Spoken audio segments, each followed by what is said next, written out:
Patricia Melvin is a painter based in New York City. What is it about New York that inspires you?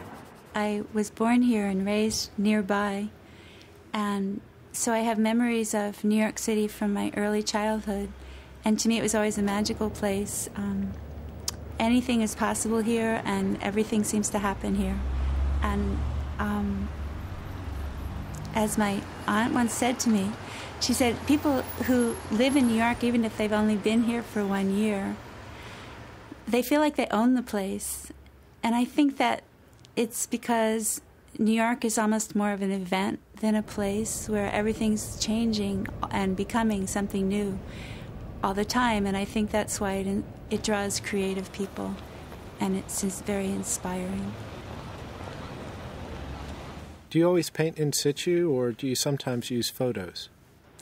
I always paint in situ, almost always. I use sketches, and I work a little from memory and from sketches. I touch things up a little in the studio sometimes, or finish things. But I like to be in the location because it's always changing, and I take pieces of the scene, things that happen at different times.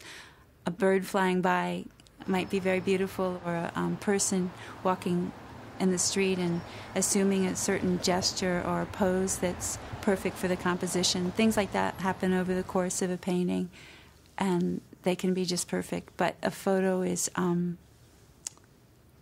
very static and kind of flat, and it doesn't interest me to work from that.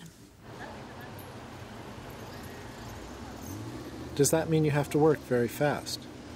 Actually, I do. I have learned to work very fast because there's so many things that change on the street, yeah, including being blocked by trucks.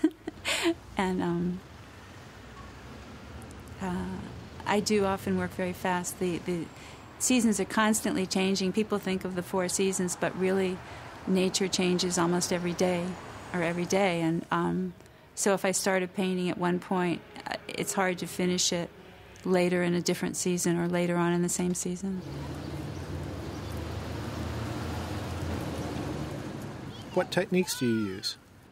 I use the traditional technique. I use oil paint and brushes and canvas. How long does it normally take you to finish a painting from start to finish? Every painting is different. They can take a few hours or a few years. I've worked on some paintings for years and years, and sometimes I'll come back to a painting the following year when the season and the different light is right for that painting.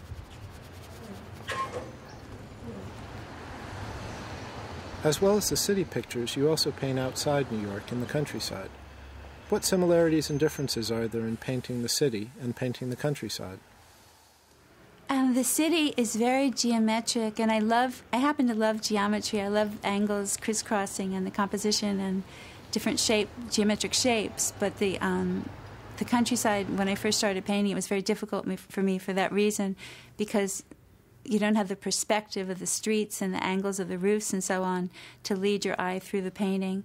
It was a wonderful experience to learn how to make your eye move across a grassy field as opposed to down a street where it's so clear and easy kind of to figure out. So what are the advantages and disadvantages of painting in the country and the city?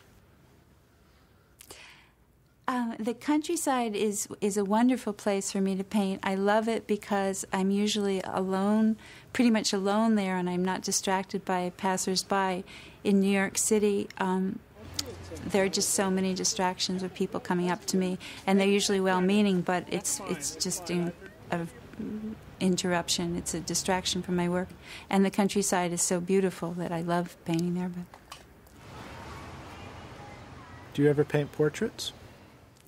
I do occasionally. I love painting portraits, but it's very rare to find someone who will sit for a few hours for a couple of sessions, and I don't like to do portraits from photos. I've tried it, and I don't like the results.